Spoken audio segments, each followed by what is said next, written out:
Hello, everyone, and welcome to another episode of the Wise Decision Maker Show, where we help you make the wisest and most profitable decisions.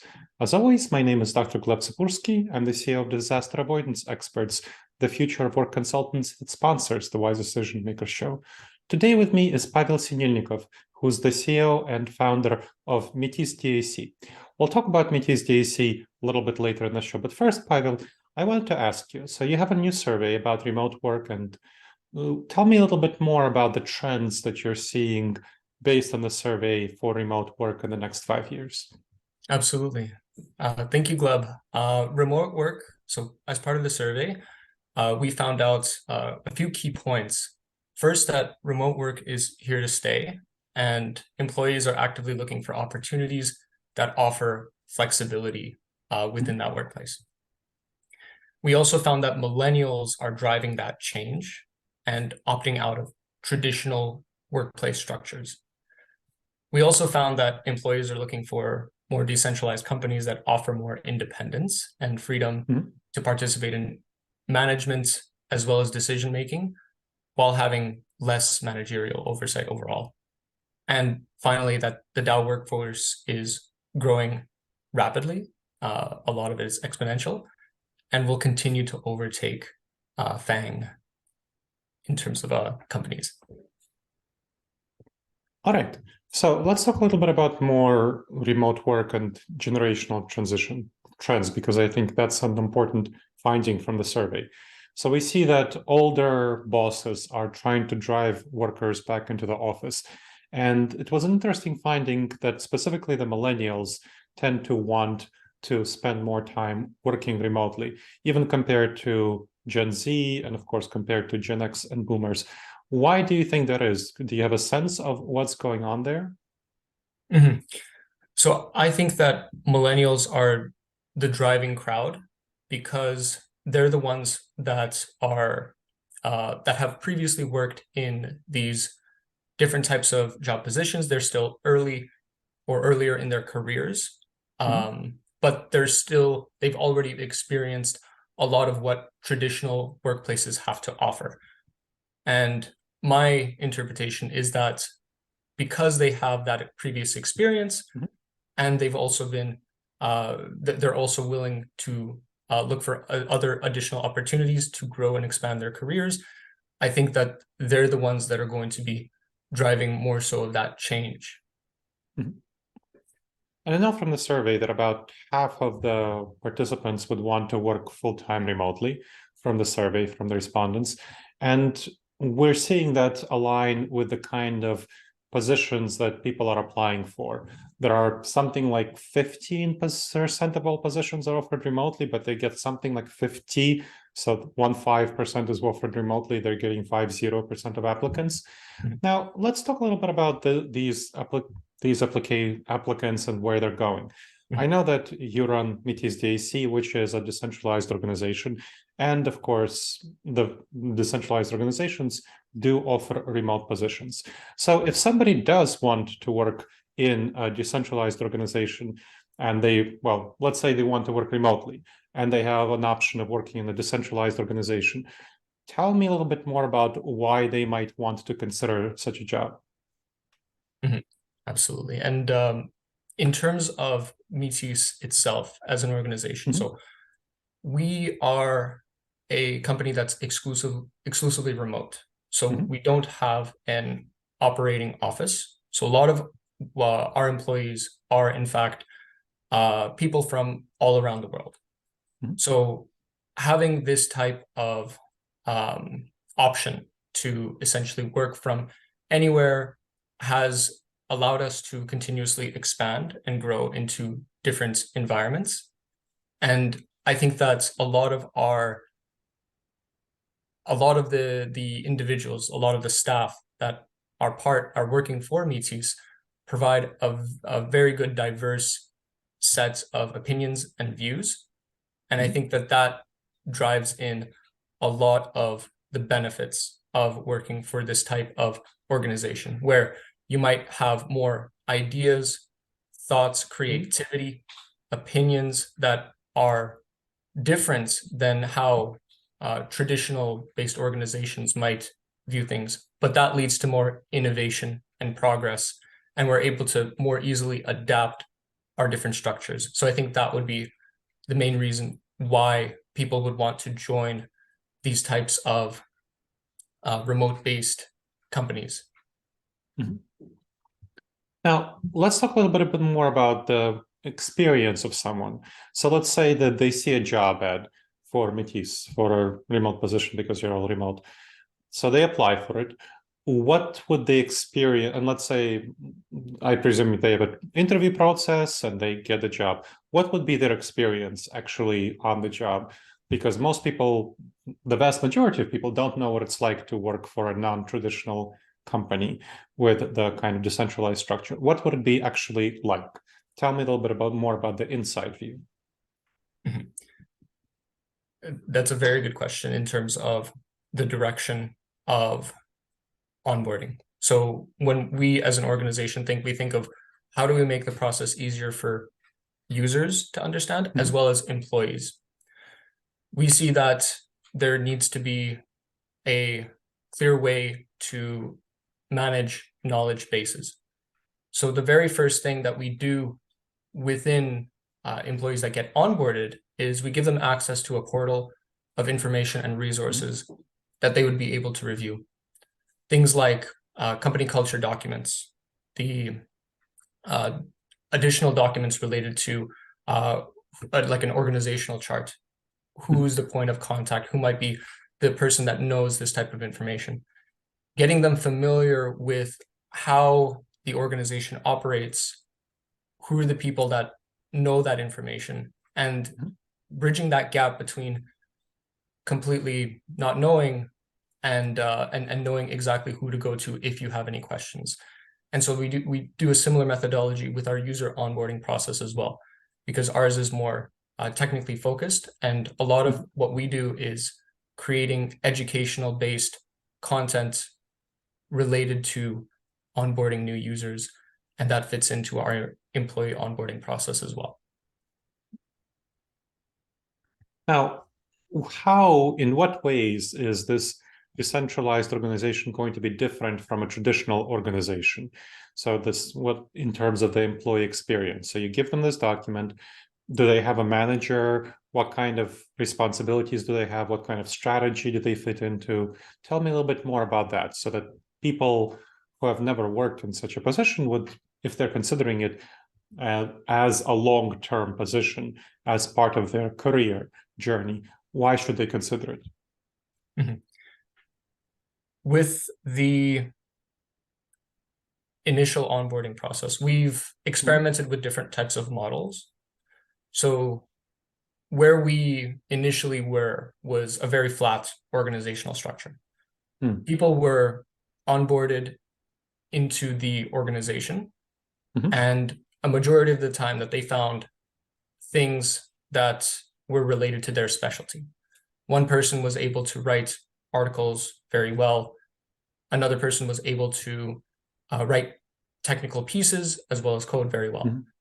Alongside the progression of the organization, there came in naturally leaders, which took on various levels and positions within the organization and had a natural progression towards people that were able to organize the content in a more effective way. And certain people prefer type of managerial level guidance where people can have a point of contact. Some people prefer more freedom.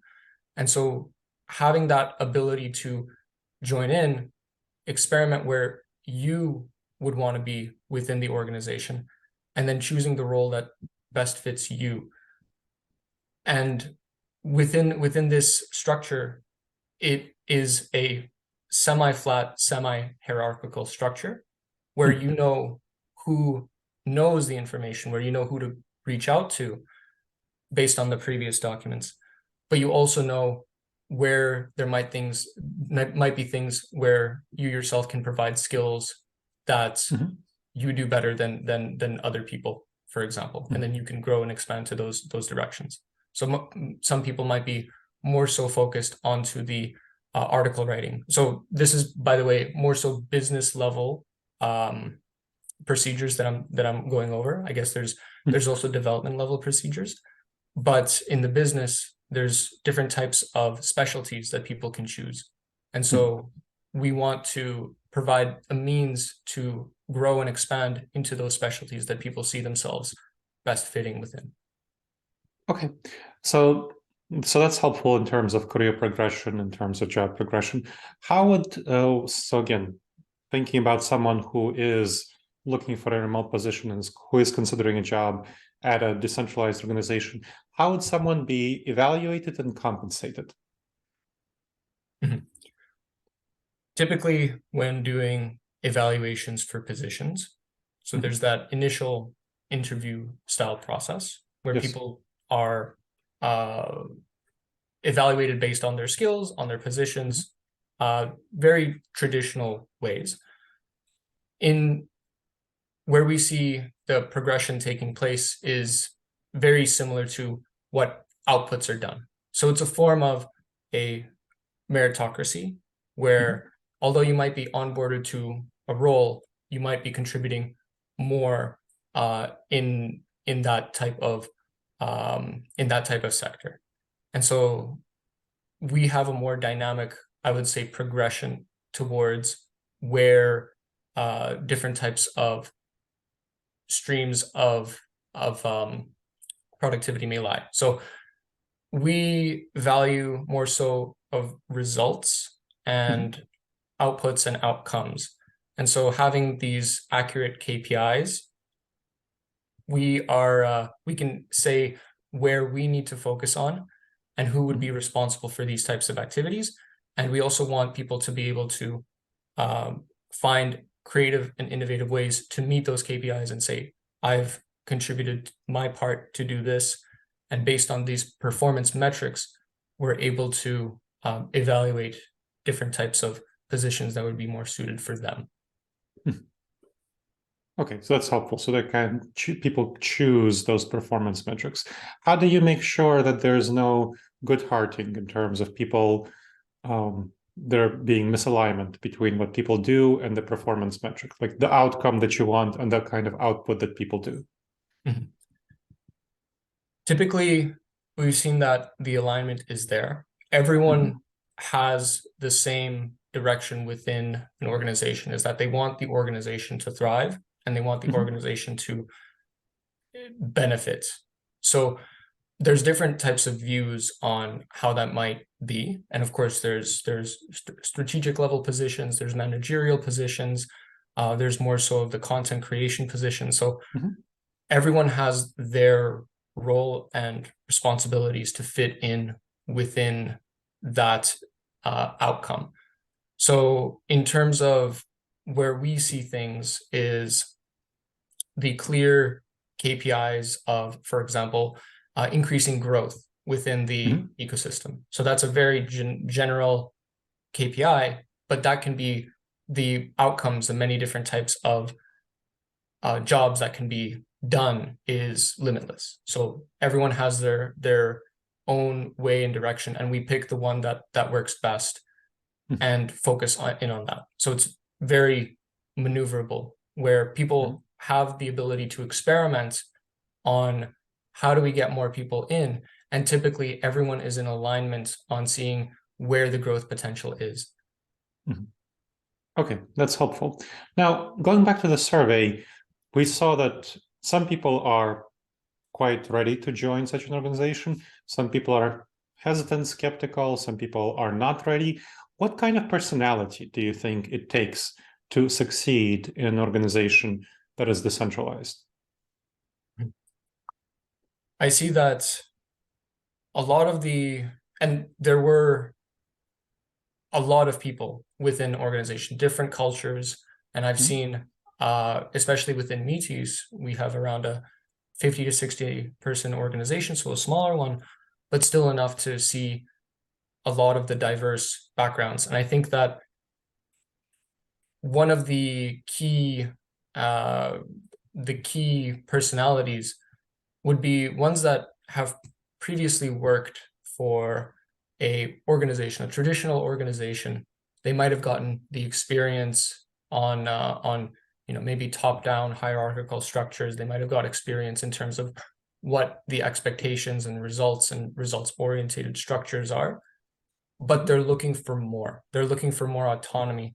They're looking for less of that micromanagement. They're looking at more so of doing and producing and doing what they think is valuable.